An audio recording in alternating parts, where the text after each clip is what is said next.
হাত পাখার বাতাসে দেশকে ঠান্ডা করবেন।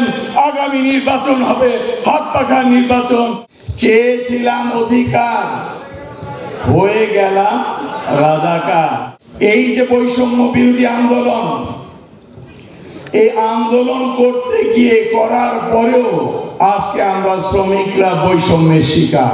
ইসলামী শ্রমনীতি না হলে যেমন শ্রমিকের অধিকার আদায় হবে না, ইসলামী আদর্শের আদর্শবান নেতা না হলেও দেশে শান্তি আসতে পারে না। সর্বপ্রথম ইসলামী আন্দোলন বাংলাদেশ শুধু সমর্থনই দেয় নাই, ছাত্রদের সাথে রাজপথে ছিল। বেনিয়াদের থেকে প্রথম যে স্বাধীনতা অর্জন করেছিলাম তা রাখতে পারিনি জুলুমবাজের জন্য। আমাদের ভাইরাই আমাদের উপরে জুলুম করার জন্য আমাদের তাদের বিরুদ্ধে স্বাধীনতা অর্জন করতে হয়েছে। আমাদের ভাষার অধিকার কেড়ে নিয়েছিল, তারা আমাদের জীবিকার অধিকার কেড়ে নিয়েছিল, কিন্তু তারা আমাদের নাগরিক অধিকার কেড়ে নেয় না। যেই স্বাধীনতা অর্জন করার জন্য আমরা সম্মিলিতভাবে একত্রিত হয়েছিলাম, লক্ষ লক্ষ লোক জীবন দিয়েছে, লক্ষ লক্ষ মা বোন ইজ্জত দিয়েছে, সেই সাম্য আমরা অদ্যাবধি আদায় করতে পারি নাই, যার জন্যই বৈষম্য বিরোধী আন্দোলন হয়েছে। আমরা দেখলাম ছাত্রদের একটা স্লোগান, আর পরবর্তীতে তারা হয়ে গেল সরকার। আর এই বিপ্লবী সরকারের সময়ও চাকরি গিয়ে শ্রমিকরা হয়ে যাচ্ছে বেকার। বৈষম্য দূর করবে, তাদের মধ্যে নীতি নাই। কিন্তু নীতি না থাকলে আমরা শান্তি তালাশ করে পাবো না, এটাও প্রমাণিত হয়েছে। সংস্কারের প্রশ্ন এসছে, তখন শ্রম এবং কর্মসংস্থান মন্ত্রণালয়ের সাথে যোগাযোগ করা হলো। ইসলামী শ্রমিক আন্দোলন পেল না কেন?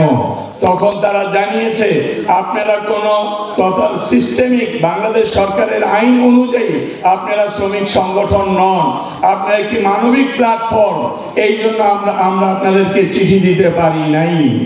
আমি অত্যন্ত দুঃখ পরিতাপের সাথে বলতে চাই, এই আন্দোলনের মধ্যে রাজনৈতিকভাবে আপনারা কেন বৈষম্য করলেন?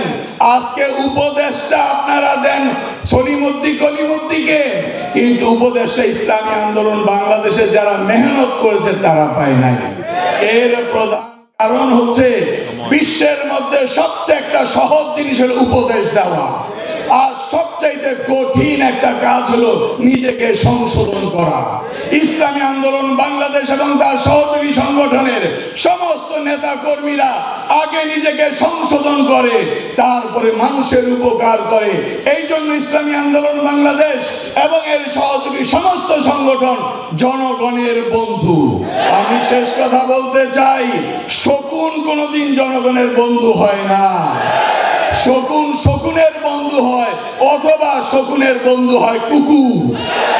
আজকে দেখা যায় ভারতের মোদী সরকারের শকুন বাংলাদেশের জনগণের উপরে তাকিয়ে আছে, আর সেই শকুনকে বাংলাদেশের কিছু কুকুররা সমর্থন দিতে চায়, তাদেরকে দোসর বানিয়ে রাষ্ট্র পরিচালনা করতে দিতে চায়।